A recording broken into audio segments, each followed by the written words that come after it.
사랑하는 성도 여러분, 오늘 본문 사도행전 11장 1절로 18절의 말씀을 통해서 당신은 어디에 서 있습니까? 라는 말씀의 제목으로 여러분과 은혜를 나누려고 합니다. 여러분, 이 세상을 보게 되면 많은 곳에서 어떤 막힌 담들을 우리들이 발견하게 되죠. 벽 같은 것들이 존재한다는 것입니다. 국가 간에도 벽이 존재하죠. 또 자식과의 관계 안에서도 벽이 존재하고 어떠한 담들이 존재합니다. 여러분, 이러한 곳들은 분쟁 지역일 수도 있고 난민 캠프일 수도 있습니다. 그러나 사회학자들이 여러분 흥미로운 연구 결과를 하나 내놓았는데요. 현대 사회에서 가장 많은 내면의 벽들이 존재하는 곳은 바로 교회 공동체 안이랍니다. 그러니까 여러분, 종교 공동체 안에 벽이 가장 많이 존재한대요. 아이러니하지 않습니까? 여러분, 기독교 안에, 불교 안에, 유교 안에, 이슬람교 안에 가장 큰 벽들이 가장 많이 존재한다라는 것이죠. 예를 들어서 이런 거예요. 믿는 사람과 믿지 않는 사람으로 나누죠. 가진 자와 가지지 못한 자와 나누죠. 그리고 신분 지위에 대해서 그렇게 벽을 세우고, 나는 죄를 좀 덜 지은 사람, 저 사람은 죄를 더 많이 지은 사람. 그래서 이 벽들이라는 것이 종교적인 언어를 통해 가장 많이 견고하게 세워져 있다라는 거죠. 여러분, 왜 사회가 아니라, 직장이 아니라, 학교가 아니라 종교 안에 이런 가장 큰 벽들이 생기고 견고할까요? 죄송합니다. 인간은 본질적으로 자신의 가치와 정체성을 무엇인가를 통해서 증명하고 싶어 합니다. 그러니까 예를 들어서 이런 거죠. 어떤 사람은 돈을 많이 가져야 내 가치가 상승한다라고 생각을 하는 거예요. 그리고 자기가 갖고 있는, 자기가 소유하고 있는 것들, 예를 들어서 차라든가 아니면 집의 평수라든가 아니면 어디에 산다든가 하는 것을 가지고 나는 이 정도 되는 사람이라고 평가를 해요. 여러분, 결혼을 할 때도 마찬가지예요. 서로 데이트를 하고 누군가 만났을 때 이 사람의 집안이 어떤 것인가 살펴봐야죠. 고민해 봐야죠. 그건 당연한 거예요. 그러나 여러분, 그것이 그 사람의 어떠한 가치는 될 수 없다라는 거예요. 그러나 사람들은 일반적으로 무엇인가에 대해서 가치를 두게 되는데, 그게 돈일 수도 있고 성공일 수도 있다라는 거죠. 직장 생활을 하면서 어느 정도 직장 생활을 하면 대리를 달고 과장을 달고 부장, 차장, 그리고 상무, 전무, 그리고 부사장, 그리고 사장까지 가야 된다라는 불문율이 있는 거죠.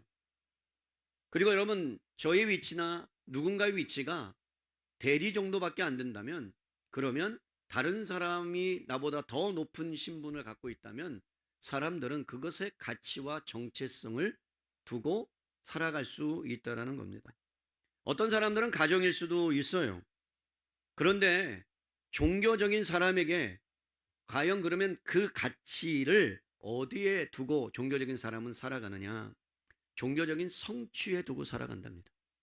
이런 거예요. 내가 얼마나 신실한가? 내가 얼마나 어떠한 공동체에 잘 속해 있는가? 나는 어떠한 규칙을 지키고 살아가고 있는가? 그것이 그 사람을 정의한다라고 하는 거죠. 내가 얼마나 예배를 잘 드렸는가? 내가 얼마나 기도를 몇 시간 했는가? 내가 얼마나 헌금을 많이 드렸는가가 그 사람의 정체성을 증명하기 쉽다라고, 증명한다라고 종교인들은 그렇게 살아간다라는 거예요.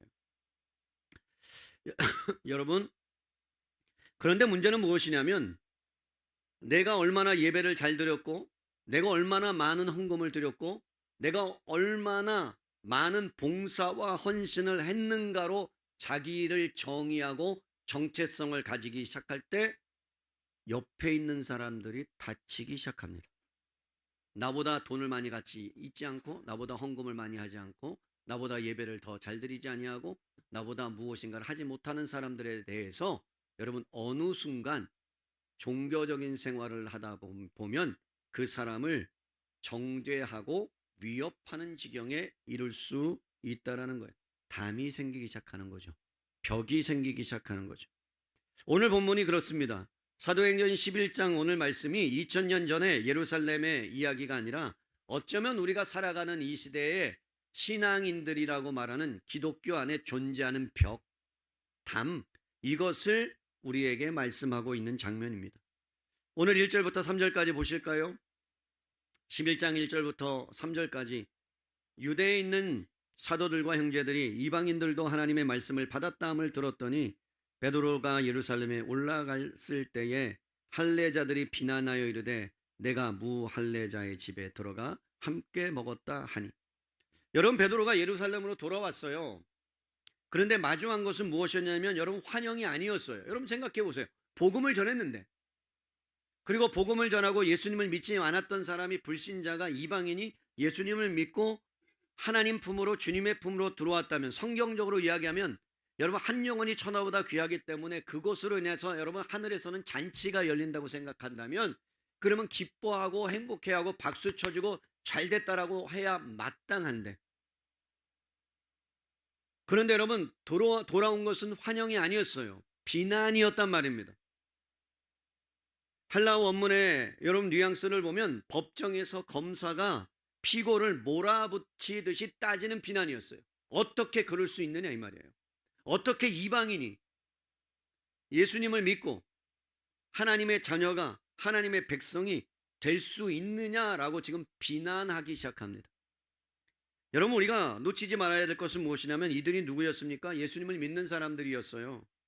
초대교회 공동체 일원이었어요. 우리와 똑같이 공동체 안에서 신앙생활하고 있었고, 우리도 여러분 예수님을 믿는 사람이었는데 어느 순간에 복음을 들은 사람들이었고 하나님을 경험한 사람이었는데, 누군가가 여러분 이방인, 믿지 않는 사람, 남들이 봐도 진짜 별로였던 사람이 여러분 교회 공동체 안으로 들어왔는데, 데리고 들어왔는데, 근데 그것을 향해서 뭐라고요?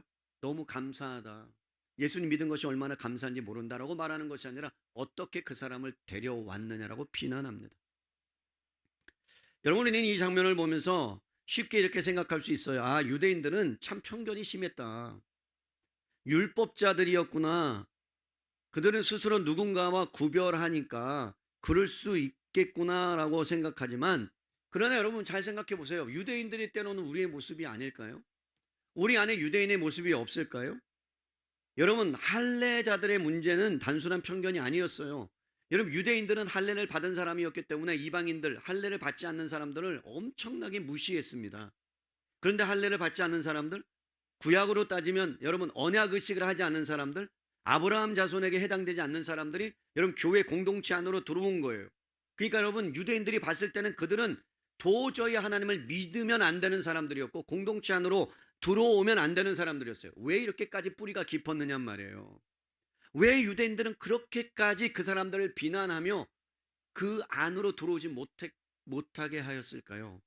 여러분, 그 중에 하나가 너무나도 놀라운 것은 하나님을 사랑하는 것 때문에 그랬다는 거예요. 놀랍죠? 하나님을 사랑하는데, 하나님에 대한 열정이 너무나 많은데, 하나님을 향한 너무나 열심이 큰데, 근데 그것이 도리어 여러분 이방인들이 복음을 듣고 주님 안으로 들어오는데 뭐가 됐다고요? 걸림돌이 됐다고요. 걸림돌이. 여러분, 이런 배경 안에는 끊임없이 이스라엘 나라가 이방인의 세력으로부터, 아수르로부터, 바벨론으로부터, 페르시아로부터 수많은 공격을 당하고 포로로 끌려갔기 때문에 여러분 그들에 대한 아픔이 있습니다. 여러분, 치가 떨리는 거예요. 아수르의 이름만 들어도 너무나 고통스러운 거예요. 일자만 들어도 고통스럽죠? 아니에요? 1, 2, 3, 4, 5, 6? 여러분, 어르신들, 저희 부모님 때는요, 일본이라는 단어만 들어도요, 치가 떨리는 거예요. 농사지면 다 뺏어가요. 그죠? 여러분들은 겪지 않았지만 우리 어르신들은 들어서 알잖아요. 그런 거와 똑같아요. 아수르라는 이름만 들어도, 바벨론이라는 이름만 들어도 치가 떨리는 것처럼 이방인이라는 이름만 들어도 여러분 본인들이 얼마나 무시를 당하고 얼마나 고통을 당했는지를 유대인들이 알기 때문에 그들이 예수님을 믿는다는 거, 공동체 안으로 들어오는 것은 상상을 할 수 없었습니다. 그런데 베드로가 와서 하는 말이 뭐예요? 하나님의 수제자라고, 예수님의 수제라고 하는 사람이 와서 뭐라고 얘기해요? 이방인들에게도 복음이 들어갔고 그들도 우리와 한 가족이 됐다라고 말하는 거예요. 여러분, 한 가족이 된 거예요. 왼수가 한 가족이 돼. 여러분 안에 왼수가 한 가족이 될 수 있습니까? 없습니까? 불가능한 일이잖아요. 왼수라고 여겼던, 우리를 괴롭혔던, 우리에게 힘들게 만들었던 그 이방인들이 우리의 가족이 된다, 상상할 수 없는 일이었죠. 여러분, 그렇기 때문에 여러분, 그들 안에는 할례라는 종교적인 의식이, 하나님에 대한 열심이, 하나님에 대한 열정이 도리어 그들의 정체성이 되고 말았습니다.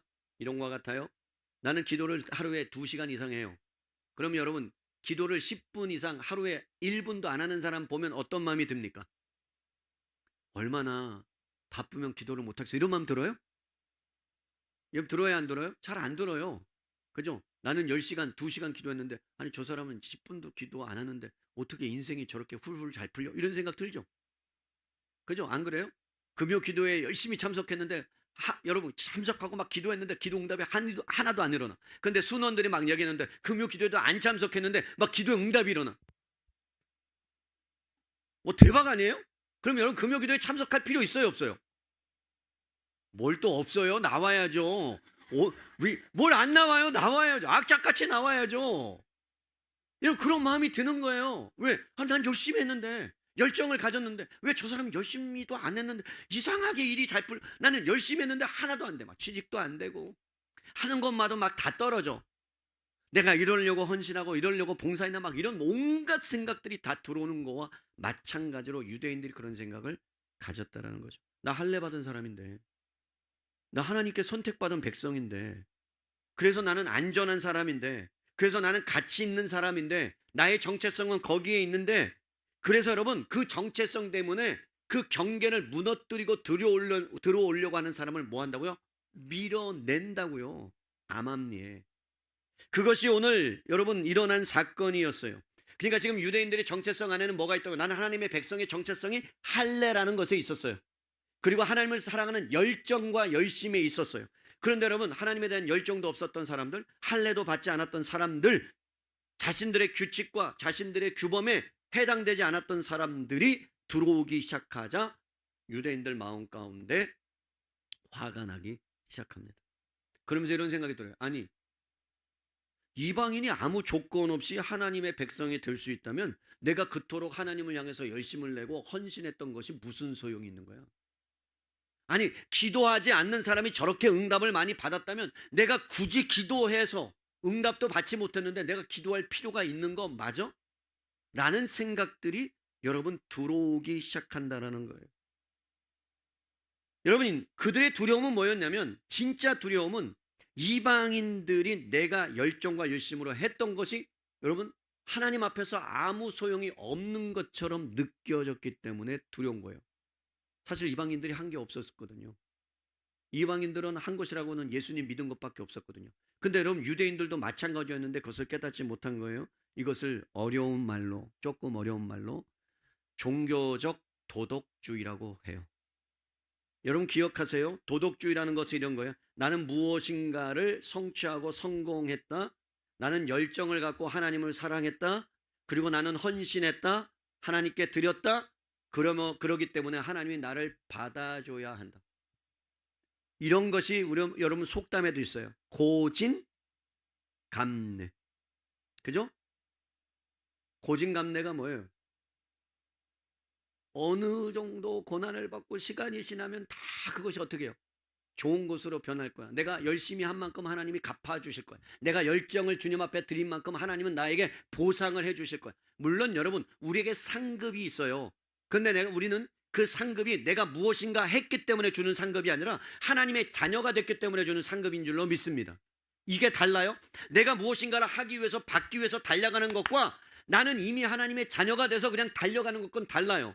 자, 내가 이미 천국에 들어갈 수 있는 것을 하나님께서 보장해 주셔서 천국의 백성으로 사는 것과 나는 하나님의 백성으로 천국의 백성이 되기 위해서 무엇인가를 해서 노력하는 것과는 삶이 질이 차이가 난다라는 거예요. 유대인들은 그러한 생각을 갖고 있었단 말입니다. 내가 무엇인가 성취하고 내가 무엇인가 열정을 내고 그러면 하나님이 나를 이쁘게 봐주실 거야, 나를 받아주실 거야 라고 생각하는 거예요. 그러면 여러분 이 논리 안에는 복음이 필요 없어진 거예요. 그냥 그들의 논리대로 살면 되는 거예요.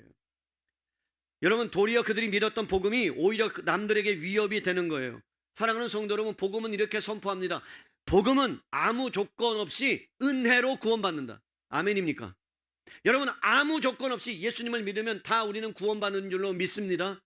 예수 그리스도를 믿기만 하면 우리는 구원의 은혜를 경험하는 거예요. 그러니까 여러분 그 이야기를 들었을 때 유대인들의 가치가 완전히 무너지는 거죠. 왜죠?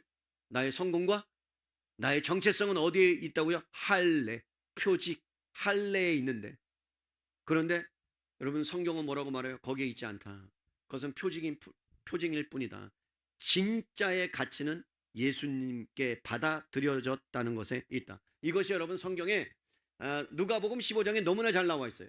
여러분 누가복음 15장에 가보면 탕자의 비유가 나와요. 탕자의 비유에 보면 우린 돌탕의 비유라고 얘기해요. 근데 사실은 탕자의 비유가 아니라 탕부의 비유예요. 원래는 탕부가 뭐예요? 다 모든 것을 탕진한 아버지에 대한 관점인 거예요. 여러분 잘 보십시다. 여러분과 저를 구원하기 위해서 예수님은 하늘의 영광을 다 버리셨어요. 다. 그가 갖고 있는 권세, 그가 갖고 있는 권능, 그가 갖고 있는 능력, 그가 갖고 있는 하나님이라는 지위를 다 버리시고 이 땅에 육체를 입고 육신을 입고 이 땅에 오셨어요. 맞죠? 다 낭비한 거예요. 누구를 위해서? 한 영혼을 위해서. 예수 믿지 않는 영혼을 위해서. 그러면서 어떻게 하십니까? 그 십자가의 길을 갑니다. 여러분 맞지 않아야 될 매를 맞아요. 맞지 않아야 될 모욕을 당해요. 그리고 십자가에 여러분 처참하고 비참하게 죽어 가셔요. 아니 죽었어요. 다 낭비하셨어요. 누구를 위해서? 예수 믿지 않는 영혼을 위해서.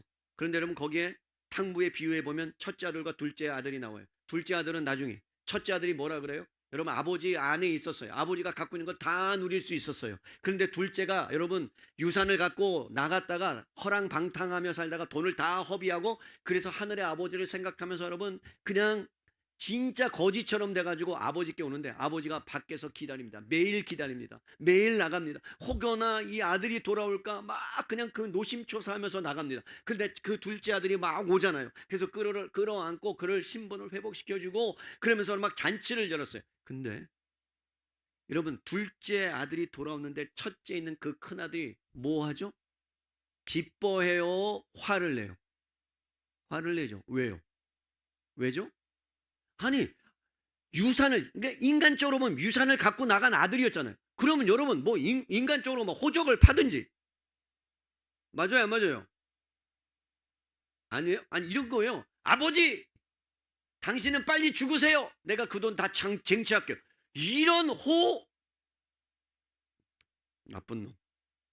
그죠? 네. 거룩한 단어만 쓰라고 해서 제가 지금 자제하는 중이에요. 나쁜 사람 아니에요? 나쁜 아들 아니에요? 그럼 여러분 받아들이지 않아도 되는 거 아니에요? 근데 받아들였다면 첫째 아들이 딱 보고 어떻게 해야 마땅하는 거예요?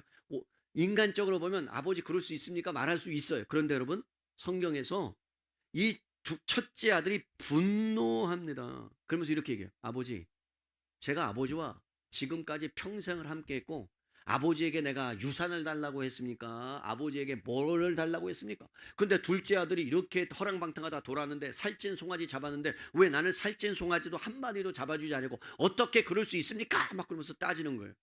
여러분 그의 분노의 뿌리에 뭐가 있느냐? 연구가 때 아버지 저는 열정으로 열심으로 아버지를 섬겼는데 근데 왜 그 공로를 인정해 주지 않습니까? 왜 그 공로를 인정해 주지 않습니까? 이 아들과 둘째 아들과 비교하면 동생하고 비교하면 내가 훨씬 더 낫지 않습니까? 그럼 나에게 훨씬 더 많은 것을 줘야 마땅하지 않습니까? 맞아요 안 맞아요? 자 쉽게 얘기할게요. 목사님의 기도에 응답을 더 많이 줘야 돼요? 여러분의 기도에 응답을 더 많이 줘야 돼요? 아니죠. 아니죠. 왜 나의 기도를 응답을 많이 줍니까? 목사에 하나님이 원하는 대로 주시면 되는 거예요. 아멘. 그죠? 아니 목사라고 더 많이 막 여러분 더 많이 막 충만해지고 막 기도가 더 많이 임하고 그러면 안 되죠. 여러분들이 더 기도가 많이 응답 받아야죠. 그게 목사의 마음이긴 한데 하나님이 보실 때 첫째 아들이나 둘째 아들이나 같단 말이에요. 저나 여러분이나 하나님의 관점에 보면 같단 말이에요. 아멘 하십시다. 우리 교회에서 깨지지 않는 불문율. 나 이거 얘기해야 되나? 담임 목사가 신방 가면 굉장히 행복해. 부교역사가 가면 일단 이 찢어짐이 좀 덜해. 목사님이 담임 목사가 기도하면 막 그냥 막 성령이 임하는 것 같아. 근데 부목사가 임하면 한 반으로 줄어. 아니죠? 아니에요, 기예요. 아니죠. 그래도 담임 목사가 가는 걸 행복해 하시죠. 아멘. 예, 제가 열심히 갈게요. 열심히 갈게요. 여러분, 할례자들이 큰아들이었단 말이에요. 유대인들이 큰아들이었단 말이에요.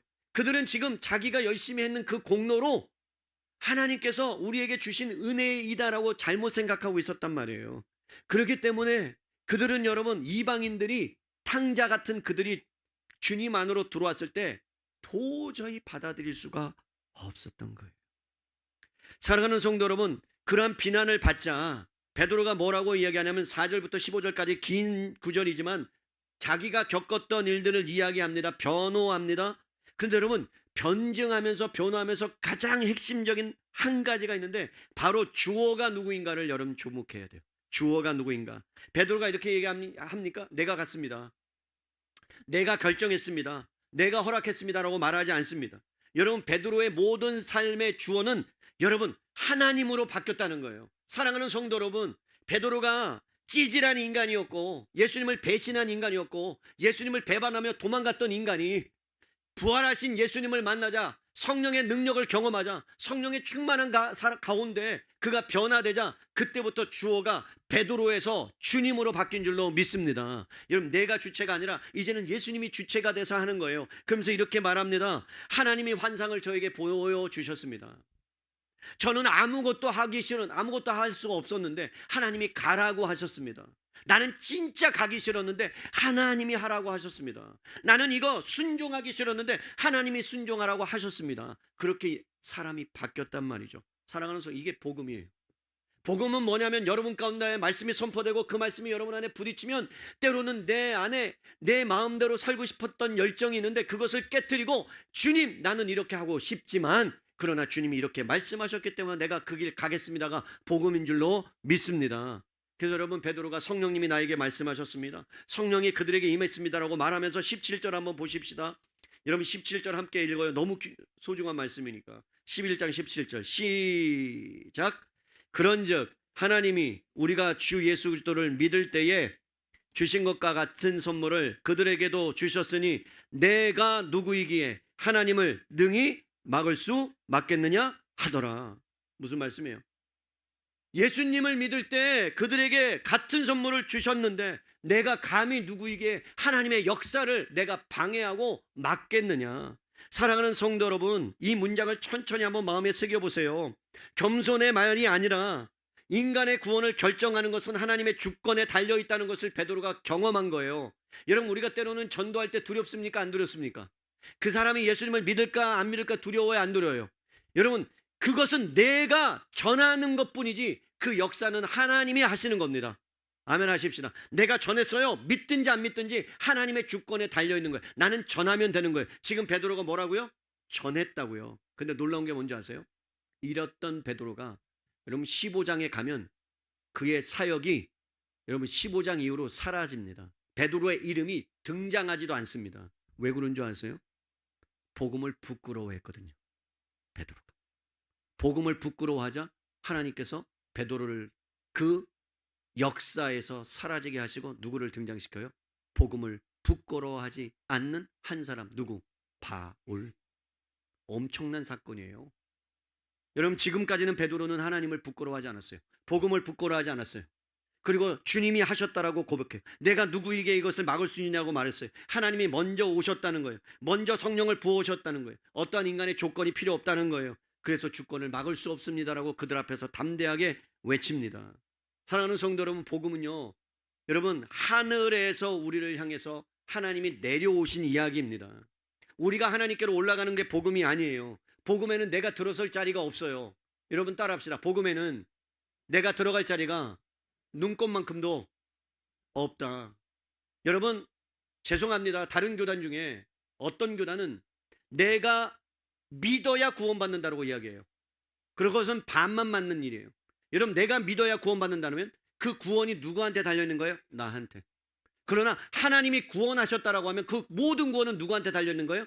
하나님. 만약에 내가 믿어서 구원받았다, 나에게 구원이 조금이라도 있다면, 공로가 있다면, 여러분, 내가 잘못하거나 죄를 지으면 그 구원이 흔들릴 수밖에 없지만, 하나님이 나를 구원하셨다고 하면 내가 어떠한 범죄를 저지른다 할지라도 하나님은 그 구원을 파괴시키지 않는다고 믿는 믿음 때문에 구원받는 거예요. 아멘 하십시다. 여러분, 이게 놀라운 거죠. 그렇기 때문에 베드로는 여러분, 자기가 복음으로 구원받은 거에 자신이 들어갈 어떠한 건덕지가 없음을 알고 주어가 하나님 되심을 고백하는 겁니다. 여러분, 모든 종교는요 똑같아요. 열심히 하면, 착하게 살면, 더 많은 의식을 가지고 지켜내면 하나님이 나를 받아줄 것이다 라고 생각합니다. 마틴 루터가 그랬어요. 여러분, 천주교에 속해 있었던 마틴 루터가 고행을 하고, 그 다음에 그 어려운 계단이 있는 곳을, 여러분, 병들이 있고 돌들이 있는 거기에 내 살점이 찍히고 피가 나서 내가 그 고통스러운 것을 경험하고, 그래서 어느 정도 반열에 오르면 나는 구원받는다라고 착각했던 그 마틴 루터가 어느 순간에 복음을 들고 읽습니다. 로마서를 읽기 시작합니다. 그럼 뭐라고 그러냐? 모든, 여러분, 하나님의 의가 없으면, 하나님의 의가 없으면 모든 사람은 구원받을 수 없다는 그 말씀 앞에 깨어져서 95개의 반박문을 여러분 딱 대문 앞에 붙이고 그래서 나온 거예요.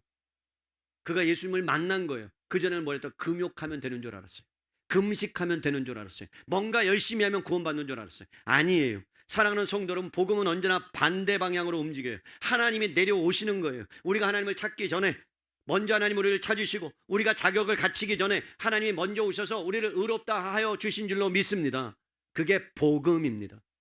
사랑하는 성도 여러분, 복음은 다른 게 아니라 하나님이 하셨다는 거예요. 하나님이 여러분들에게 어떤 조건과 환경과 여건을 상관없이 하나님이 구원하시기로 작정했다면 여러분, 그것은 이루어지게 되는 거예요. 그래서 베드로가 말합니다. 내가 누구에게 하나님을 맡겠느냐. 그런데 여러분, 여기서 한 걸음 더 나아가야 돼요. 그러면 왜 하나님께서 이방인들에게 성령을 부어줄 수 있었습니까? 여러분, 성령이 이방인들에게도 부어진 그 무슨 근거 때문에 부어줄 수 있습니까? 다시 한번 보십시다. 17절에요. 그런즉 하나님이 우리가 주 예수 그리스도를 믿을 때에, 그러니까 여러분, 근거가 누구예요? 근거가 누구예요? 성령을 주시는 근거는 예수 그리스도. 여러분 보세요. 사도행전에 이렇게 말씀했어요. 베드로, 예수님이 죽으시기 전에, 십자가에 돌아가시기 전에 대제사장적인 기도를 하실 때 이렇게 얘기했어요. 요한복음 15장, 16장, 17장. 하나님 앞에 기록해서, 하나님, 내가 이제 이 진노의 잔을 받고 이제 하나님 편으로 갑니다. 하나님께로 갑니다. 나는 죽으러 갑니다. 그런데 내가 떠나면 이들이 지금 방황하고 방황할 수밖에 없기 때문에 내가 가거들랑 성령을 주님의 예수 때 이름으로 보내주셔서 그들과 영원토록 임마누엘로 함께 해주십시오라고 여러분 간절하게 예수님이 기도합니다. 그러니까 예수님이 가야 성령이 오는 거예요.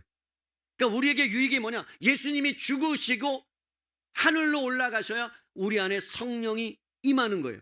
그런데 지금 베드로가 그것을 뭐 했다고요? 경험한 거죠. 왜? 예수님으로 말미암아 성령이 오셨는데 이것을 에스겔 선지자가 예언합니다. 여러분, 에스겔 36장 25절에서 26절 보십시다. 놀라운 말씀이 나와요. 맑은 물을 너희에게 뿌려서 너희로 정결하게 하되, 여러분, 맑은 물을 뿌린대요. 새 영을 너희 마음에 두고 새 마음을 너희에게 주되 너희 육신에서 굳은 마음을 제거하고 부드러운 마음을 줄 것이다. 여러분, 언젠가 하나님이 맑은 물을 우리들에게 뿌리실 때가 있다는 거예요. 근데 그게 뿌려지면 어떻게 된대요? 정결하게 된대요. 여러분, 정결하게 된다는 얘기는 죄와 상관없는 죄를 용서받는다라는 의미예요. 그러면서 새 영, 성령을 너희에게 보내주시겠다라고 하는데 그게 그리스도 안에서 십자가에서 일어났대요. 어떻게 해요? 자, 요한복음 19장 34절에 명확하게 우리에게 증거하고 있어요. 우리 한번 따라 읽읍시다. 시작. 그 중에 한 군인이 창으로 옆구리를 찌르니 곧 피와 물이 나오니라. 여러분, 이게 단순한 장면이 아니에요. 여러분, 창으로 찌르면 피가 나오죠. 창으로 찌르면 물이 나오죠. 근데 예수님이 흘린 피와 물은 일반적인 사람의 피와 물이 아니라 에스겔 선지자가 예언했던 뭐라고요? 맑은 물이 나오면 너희 뭐를 한다? 정결케 되는 역사가 일어난다. 다시 말할게요. 군인이 찔렀을 때 예수님이 십자가에 죽었어요. 근데 여러분, 거기서 나온 피와 물이 뭐라고요? 예수님이 죽으심이 결국은 우리에게 흘러 넘쳐서 우리의 죄가 용서받았다는 것을 지금 요한이라는 저자가 그 군인이 찌는 장면을 통해서 우리에게 보여주고 있는 거예요. 사랑하는 성도 여러분, 그러니까 어떤 말이냐 하면 예수님께서 십자가에서 물과 피를 쏟으실 때 모든 인류가 놀랍게도 여러분 예수 믿는 사람이 세례를 받은 거와 동일한 역사가 있다. 여러분 세례를 받은 게 뭐예요? 죄 용서함이죠. 죄 씻음함의 표죠. 그러니까 예수님이 십자가에 죽으시고 물과 피를 쏟았다는 건 결국 뭐예요? 예수님 믿는 사람들을 향한 그리스도의 보혈의 능력이죠. 그럼 그들이 뭐 했다는 증거라고요? 세례를 받았다는 것을 십자가에서 죽으시기 전에 이미 예언하시고 보여주셨다는 말입니다. 그럼 여러분 이것이 어떤 역사가 일어났느냐? 그럼 예수님이 피와 물을 다 흘리신 것이 우리와 무슨 상관이 있느냐? 갈라디아서 5장 6절을 보십시다. 여러분 갈라디아서 5장 6절 우리 함께 읽겠습니다. 시작. 그리스도 예수 안에서는 할례나 무할례나 효력이 있어요 없어요? 없어요. 내가 얼마나 믿었느냐, 내가 얼마나 헌신했느냐, 내가 얼마나 돈을 들였느냐, 내가 얼마나 애를 썼느냐 상관없이 그리스도 예수 안에서는 뭐 때문에? 사랑으로서 역사는 믿음밖에 남지 않는 거예요. 사랑하는 성도 여러분, 예수님 믿는다는 것, 복음이라는 것은 뭐냐면 나에게 가치를 두는 게 아니라 예수님이 나를 얼마나 사랑하셨는지, 나에게 얼마나 어떤 은혜를 베풀어 주셨는지에 집중하는 거예요. 내가 얼마나 했는가가 아니에요. 내가 얼마나 노력했는가가 아니에요. 내가 얼마나 열정을 가졌는가가 아니에요. 하나님이 얼마나 여러분을 위해서 십자가에 죽으시기까지 사랑하셨는가에 초점을 맞출 때 여러분의 인생이 훨씬 더 충만하고 풍성해지는 은혜가 있게 될 줄로 믿습니다. 그 은혜의 역사가 여러분 어떻게 일어나느냐? 할례자나 무할례자나 여러분 효력이 다 어떻게 해요? 할례나 무할례가 소용이 없어진다. 예수님 안에서는 다 하나다. 그러면서 에베소서 2장 14절에 이렇게 말씀합니다. 읽을까요? 시작. 그는 우리의 화평이신지라 둘로 하나를 만드사 원수된 것 곧 중간에 막힌 담을 자기 육체로. 여러분 보세요. 아까 제가 담 얘기했어요. 사람들 간에 종교 안에 가장 큰 담이 있는데 그것을 나누는데 그것을 누가 하셨다고요? 예수 그리스도께서. 사랑하는 성도 여러분, 은혜 사랑의 교회 안에는 어떠한 담도 존재하지 못하도록 예수 그리스도의 보혈의 능력을 의지하고 살아가는 저와 여러분 될 수 있기를 주님의 이름으로 간절히 축복합니다. 예수님이 십자가에서 이미 모든 벽을 허셨다면 나이와 상관없이, 연배와 상관없이, 지위와 상관없이, 여러분의 높고 낮은과 상관없이, 무엇을 가졌느냐와 상관없이 여러분은 다 하나님의 사랑받는 존재요 하나님의 자녀인 줄로 믿습니다. 옆에 분 쳐다보세요. 그냥 사랑받는 존재예요. 가진 거와 상관없어요.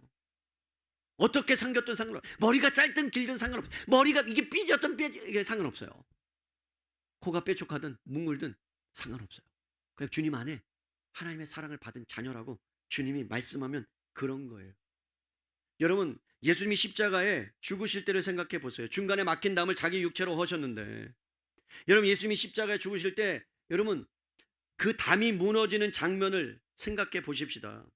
제자에게 버림받았어요. 백성들에게도 거부당했어요. 근데 심지어 하나님 아버지로부터도 여러분 외면당하셨어요. 나의 하나님 어찌하여 나를 버리십니까? 라고 그렇게 부르짖었던 예수님의 외침. 그때 예수님은 담 밖에 아무도 원하지 않는 자리에 서 계셨어요. 여러분 그 담 밖에 서 있다는 이야기는 우리를 그 담 안으로 들어오게 하기 위해서 자격이 없는 자들을 하나님의 자녀로 만들기 위해서 예수님이 담 밖에 서 계셔서 그 담을 무너뜨리십니다. 그래서 저와 여러분이 오늘 예배를 드릴 수 있는 것은 그 담이 무너졌기 때문에 하나님 앞에 나와서 예배드리고 하나님을 찬양하는 거예요. 사랑하는 성도 여러분, 여러분의 헌신 중요합니다. 여러분이 하나님께 드리는 것도 다 중요합니다. 그것을 다 무시하지 않습니다. 그러나 하나님의 자녀가 돼서 기쁨으로 드리고 감사로 드리는 것과 내가 무엇인가를 해서 하나님께 받아야 되는 것은 천지 차이입니다. 종과 자유인의 차이입니다. 자유인은 하나님께서 주신 그 감사로 살아가는 인생이고, 노예는 내가 이것을 해야 뭔가를 얻겠다라는 그 노예 근성이 여러분 노예로 살아가는 겁니다. 우리는 양자의 영을 받았기 때문에 여러분 더 이상 노예가 아니라 하나님의 당당한 자녀로 살아갈 수 있기를 주님의 이름으로 간절히 축복합니다. 무엇인가를 하려고 해서 하나님의 뭔가를 끌어들이지 말고 하나님 우리가 자녀이기 때문에 하나님 그 자녀이기 때문에 주시는 은혜를 마음껏 누릴 수 있기를 바랍니다. 베드로가 그것을 깨달은 거예요. 유대인들만 하나님이 은혜를 주시는 게 아니라 이방인들에게도 주시는구나. 그렇구나. 그러면서 여러분 고린도전서 12장 13절에 여러분, 우리가 유대인이나 헬라인이나 종이나 자유인이나 다 뭐라고요? 한 성령으로 세례를 받아 뭐가 됐어요? 한 몸. 한 몸. 여러분, 한 몸, 제가 간혹 설교하잖아요. 한 몸이 뭐예요? 여러분, 여기 팔도 있고 눈도 있고 코도 있고 다리도 있고 그다음에 손가락도 있고. 가정에 보니까 신방하다 보면 가정에 다 아픈 손가락이 있어요, 없어요? 여러분, 있어요, 없어요? 다 마음에 들어요? 한 친구는 마음에 들면 이쪽은 또 이게 마음에 안 들고, 이쪽이 마음에 들면 이게 또 마음에 안 들고, 그리고 남의 자식 보면 훨씬 더 좋아 보이고. 그죠? 아, 저 자식이 내 자식이 됐으면 좋겠다. 여러분, 생각하지도 마세요. 그 자식이 이 자식으로 오면요, 큰일 나요. 그냥 하나님이 주신 거에 감사하고 살아가시면 돼요. 그것이 은혜예요. 다 하나님이 우리에게 아픈 손가락을 주셨단 말이에요. 그러나 그도 뭐라고요? 하나님 안에서 자녀라면, 그러면 그것에 감사하고 살아가면 되는 거예요. 성경이 말씀합니다. 여러분 꼭 기억하세요. 우리의 담을 예수님이 헐어 버리셨다면, 여러분, 우리는 더 하나님 앞에 노력하고 그 다음에 열심을 내고 더 관용적이 됨으로 인해서 막힌 담이 헐어지는 것이 아니라 정체성 때문에 막힌 담이 헐어진 거예요. 예수님이 내 안에 오셔서 나를 받아들여 주셨기 때문에 나는 뭐라고요? 이제 하나님 앞에서 모든 사람이 하나 되었다라는 그 정체성. 사랑하는 성도 여러분, 복음은 이 정체성의 뿌리를 두고 살아가는 거예요. 따라합시다. 나는 예수님 안에서 이미 완전하게 받아들여졌다. 이게 믿어져야 돼요. 이게. 그러면 이게 믿어지는 순간에 여러분 자유하실 수 있어요. 정체성을 물질에 두지 않을 수 있어요. 성공에 두지 않을 수 있어요. 주님의 정체성은 하나님의 자녀예요. 그럼 자녀가 어디를 가서든 하나님의 자녀다움을 나타내고 드러내면 되는 거예요. 그게 때로는 직원이라 할지라도 대표면 대표다움, 그거 상관없어요. 그렇다고 해서 여러분 성공을 위해서 가지 말라는 이야기도 아니에요. 열심히 하세요. 그럼 세상이 보상을 해줄 겁니다. 그죠? 맨날 놀고 기도만 하는데 여러분 대리가 과장 달 수 있어요? 맨날 5시 칼퇴근하는데 여러분 직급 달 수 있어요, 없어요? 있어요, 없어요? 없죠. 저를 보세요. 맨날 제 별명이 직장 다닐 때 칼퇴근. 저의 별명이 칼퇴근이에요. 9시 딱 출근하면 5시 딱 되면요, 저는 여김없이 10분 전에 준비하고 안녕히 계세요 하고 갔어요. 회사에서 어려운 일이 있었고 힘든 일이 있었다고 모든 직원에게 삐삐를 쳤어요. 그때 삐삐였어요. 삐삐. 와라, 회사에 나와라. 딱 보니까 뭐예요? 수요일날. 그래서 내가 뭐라고 했을까요? 못 간다, 나는. 수요 기도에 참석해야 된다. 그러면서 다녔어요. 제가 직급 달았겠어요, 못 달았겠어요? 달았겠어요, 못 달았겠어요? 어떻게 잘 알아요? 못 달았어요. 왜요? 그것은 그리스도인다운 모습을 내가 못 보여준 거예요. 하나님을 믿는다는 그것을 빌미로 여러분, 내가 그곳에 가서 하나님의 자녀다운 모습을 보여줄 수 있어야 되고 드러낼 수 있어야 되고 섬겨야 되는데 그것을 저는 하지 못했어요. 그러면서 충격적인 한마디를 들었어요. 전 이름도 기억해요. 박동환 차장님. 저의 사수였어요. 그러면서 이렇게 얘기하셨어요. 나는 내 주변에도 예수님 믿는 사람이 있었고 교회를 다니는 사람이 있었는데 정성록이 믿는 하나님이란 믿지 않겠다. 충격이죠? 충격이잖아요. 그죠? 왜? 저 사람을 보니까 맨날 칼퇴근하고, 그렇다고 제가 일을 못한 건 아니에요, 여러분. 나름대로 일 잘했어요. 그런데 그것이 복음을 전하는데 걸림돌이 되었던 거죠. 이제 말씀을 정리하려고 합니다. 사랑하는 성도 여러분, 비난에 대해서 이 베드로는 영적인 정체성을 가지고 내가 무엇인가를 지키느냐 안 지키느냐 아니라 하나님 앞에서 내가 받아들여졌다, 하나님의 은혜로 내가 살아간다는 그 정체성 앞에서 하나님이 하셨다는 그 주권을 믿고, 그래서 여러분 모든 사람들이 비난하고 그 다음에 욕을 할 때도 그는 여러분 담대하게 여러분 그 이야기를, 그 사실을 선포하면서 어떤 일이 일어나느냐. 18절 말씀 보세요. 선택합니다. 이 베드로는 하나님 주권 앞에 내가 무릎 꿇을 것이냐 아니면 내 기준으로 살 것이냐를 선택하면서 18절 함께 읽어요. 시작. 이 말을 듣고 잠잠하여 하나님께 영광을 돌려 그러면 하나님께서 또 이방인에게도 생명 얻는 회개를 주셨더라 하니라. 그들이 무릎 꿇습니다. 여러분, 그들이 그 말을 듣자 하나님 주권 앞에 내가 무릎 꿇을 것이냐 아니면 내 기준대로 똑같이 살 것이냐라는 그 기도의 앞에, 선택의 기도 앞에 여러분 비난이 찬양으로 바뀌게 되고 적대감이 경외감으로 바뀌게 되고 하나님께 영광을 돌리는 역사가 일어나게 되면 이게 복음의 능력입니다. 사랑하는 성도 여러분, 복음은 하나님의 은혜가 얼마나 위대하고 크고 넓은지를 우리가 경험하는 거예요. 그리고 우리 안에 막힌 담들이 헐어지는 거예요. 내가 허무는 게 아니에요. 내가 열심을 내서 허무는 게 아니에요. 여러분, 그 안에 하나님의 만지심과 하나님의 위로하심과 하나님의 붙드심이 있어야 되는 거예요. 그래서 우리가 살려지는 것도요, 성경은 이렇게 표현해요. 나중에 찾아보세요. 에베소서 2장 8절 9절 10절에 뭐라고 얘기하냐, 너희가 구원을 받은 것은 그 긍휼하심을 인하여, 하나님의 긍휼하심이 여러분 예수 그리스도의 사랑으로 말미암아 우리에게 임하여졌을 때 우리가 구원받았다라고 말합니다. 우리가 한 것이 아무것도 없습니다. 이것을 인정하셔야 합니다. 인정하는 사람은 삶이 바뀝니다. 생각이 바뀝니다. 관점이 바뀝니다. 여러분, 복음에는요, 두 가지 소식이 있어요. 좋은 소식, 나쁜 소식. 여러분, 나쁜 소식은 뭔 줄 아십니까? 내가 생각했던 것보다 나는 더 나쁜 인간이다라는 것을 깨달는 게 나쁜 소식이에요. 복음은 이렇게 해요. 당신 죄인이다. 너 죄인이다. 극악무도한 죄인이다. 라고 완전히 우리를요 박살내버리는 게 복음이다. 그런데 더 놀라운 건 좋은 소식은요 뭐라고요? 그 죄보다 더 크신 하나님의 은혜가 너희를 압도하고 만다. 믿으십니까? 여러분의 고통보다 하나님의 은혜가 훨씬 더 압도할 겁니다. 여러분의 눈물보다 하나님의 기쁨과 행복이 여러분들을 압도하는 은혜가 있게 될 겁니다. 이게 복음이에요. 우리는 그걸 붙잡는 거예요. 여러분, 세상이 말하는 긍정의 힘이 아니에요. 잘 될 거야, 너 잘 될 거야. 아니요, 우리는 복음 안에 있기 때문에 잘 되는 거예요. 믿으십니까? 여러분, 우리는 복 받은 자예요. 그리고 복을 누리면서 살 거예요. 근데 그 단서가 예수 그리스도 안에 있을 때 하나님이 여러분들을 이끄시고 붙드시고 붙잡아 주셔서 그 복의 길로 인도해 주실 줄로 믿습니다. 그것이 은혜입니다. 옆에 분에게 얘기하고 마칩시다. 당신은 복 받은 자입니다. 또 한번 얘기해 보세요. 복을 좀 꺼내나 봐. 그럼 또 이제 할 말이 없어. 그럼 뭘 꺼내야지? 내가 집을 산 걸 복이라고 해야 되나? 아니요. 복 받은 자가 꺼내나. 나 자녀야. 얘기하세요. 나 자녀. 눈을 크게 뜨고. 나 자녀. 하나님의 자녀야. 어떤 것도 나를 흔들 수 없어. 이게 가장 큰 복이에요. 우린 그걸 알아야 돼요. 이것이 있다면 어떤 것이 와도 흔들릴 수 있다 없다? 없다. 내가 누구이기에 하나님을 능히 맡겠느냐?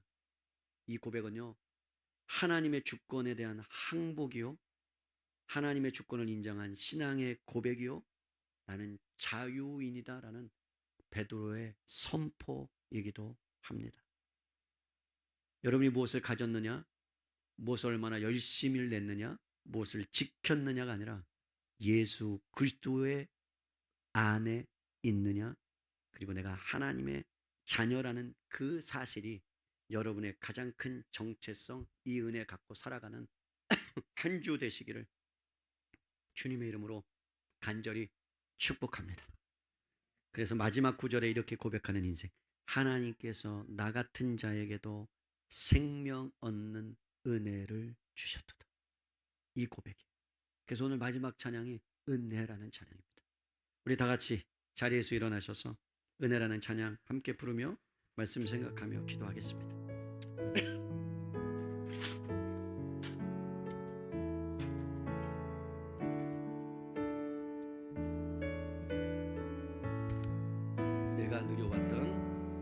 내가 누려왔던 모든 것들이 내가 지나왔던 모든 시간이 내가 숨어왔던 모든 순간이 당연한 것 아니라 은혜였소. 이 땅에 태어나 사는 것, 어린아이 시절과 지금까지 우리 가사를 잘 음미해 보십시다. 숨을 쉬며 살며 꿈을 꾸는 삶, 당연한 것 아니라 은혜였소. 내가 하나님의 자녀로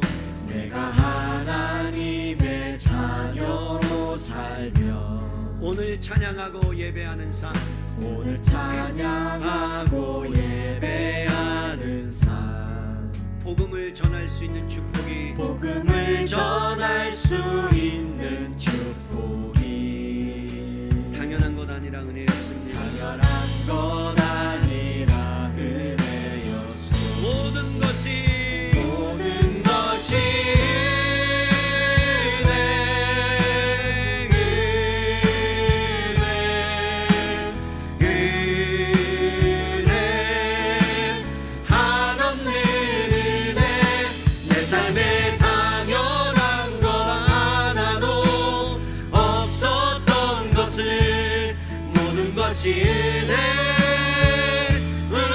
은혜여소. 내가 이 땅에 태어나 사는 것, 내가 이 땅에 태어나 사는 것, 지금까지 온 것이 하나님의 은혜입니다.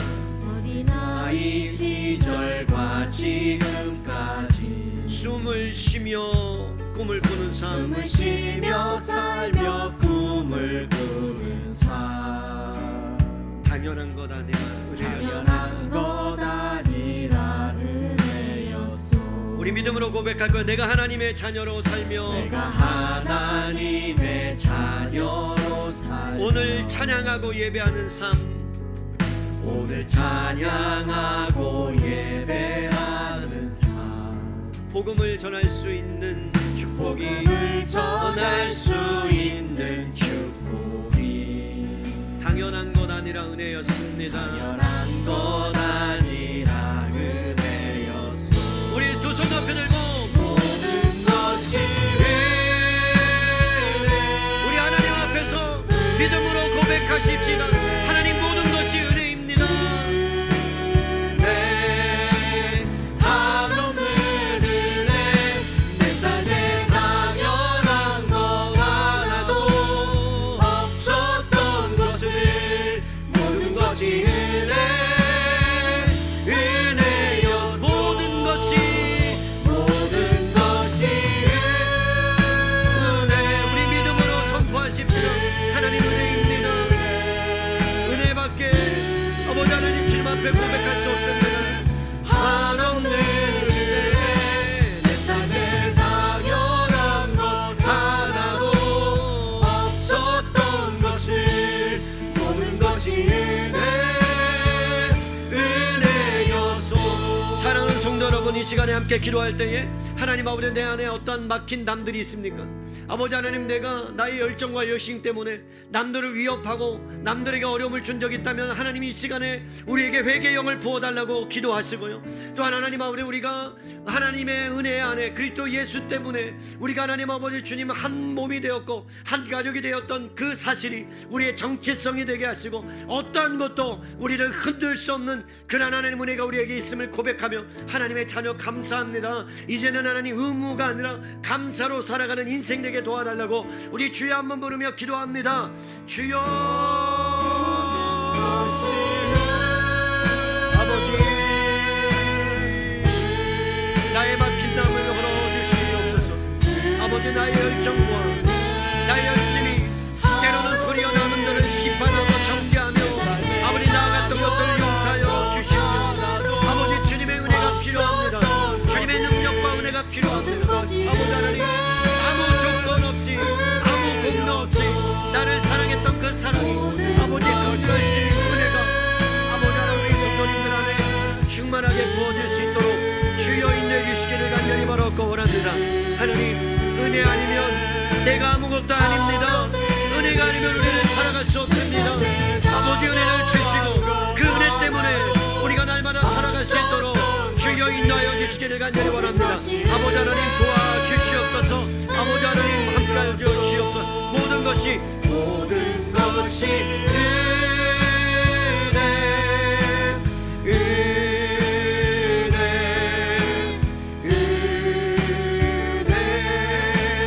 한없는 은혜, 내 삶에 당연한 것 하나도 없었던 것을, 모든 것이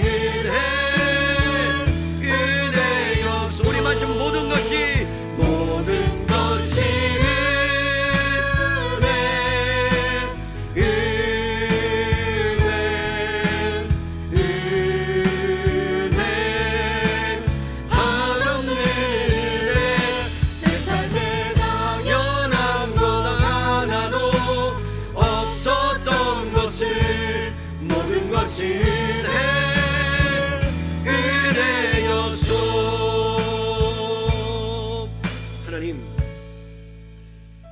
호흡 하나조차도, 아침에 눈을 뜨는 것조차도, 눈을 감았다가 하나님 품에 안긴 것이 아니라 또 하루의 생명을 주신 것도 하나님 은혜인 줄로 저희는 믿습니다. 하나님, 그럼에도 우리 안에 은혜가 사라지고 하나님, 내 안에 자랑과 열심과 열정 때문에 혹여나 다른 사람들을 위협하며 다른 사람들의 마음을 아프게 한 적이 있다면 용서하여 주시고, 아무 공로 없이 아무 조건 없이 긍휼하신 하나님의 은혜 때문에 우리가 구원을 받았다면, 우리가 그 은혜 때문에, 그 복음 때문에 아버지 하나님, 우리가 정체성을 갖고 살아가게 하시고 하나님, 어떤 것에도 흔들리지 않은 그런 믿음의 영적인 거장이 될 수 있도록 저희를 축복하시고 인도하여 주시옵소서. 살아계신 하나님 아버지, 그럼에도 불구하고 연약하여 쓰러질 수밖에 없고 넘어질 수밖에 없는 우리의 인생임을 압니다.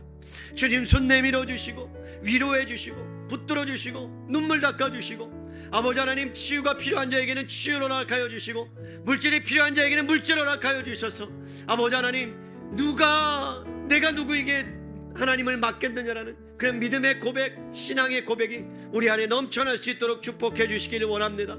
하나님, 귀한 예물 올려드립니다. 모든 것이 하나님 주님으로부터 왔음을 고백합니다. 내가 살아있는 것, 내가 하나님 직장을 다니는 것, 내가 돈을 버는 것, 내가 쓸 수 있는 환경과 여건도 주님 때문에, 주님의 은혜 때문인 줄로 믿고 소득의 11조를 드리고, 특별히 교회에 하나님 어려운 상황 가운데 있지만 그럼에도 불구하고 특별한 것을 통해 하나님 교회가 든든히 세워지고자 하는 그런 믿음으로 예배를 드리는 아버지, 예물 드린 분들 가운데 또 하나님 선교 예물과 구제 예물과 건축 예물과 또 하나님 물건 얻기로 각교를 위한 예물과 이 모양 저 모양으로 드린 모든 예물을 받아주시고, 하나님 나라 위에, 그리고 다음 주에 온 세대 떠나는 어울림 축제를 통해서 하나님 영광 받으시고, 모든 우리 성도님들이 함께 참여해 하나님 성도의 깊은 교제를 나누는 귀한 시간이 되도록 축복하여 주시옵소서.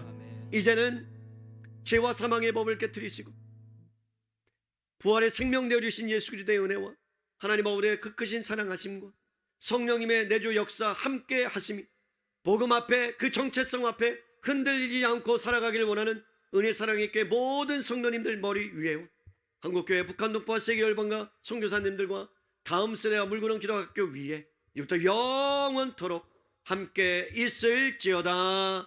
아멘.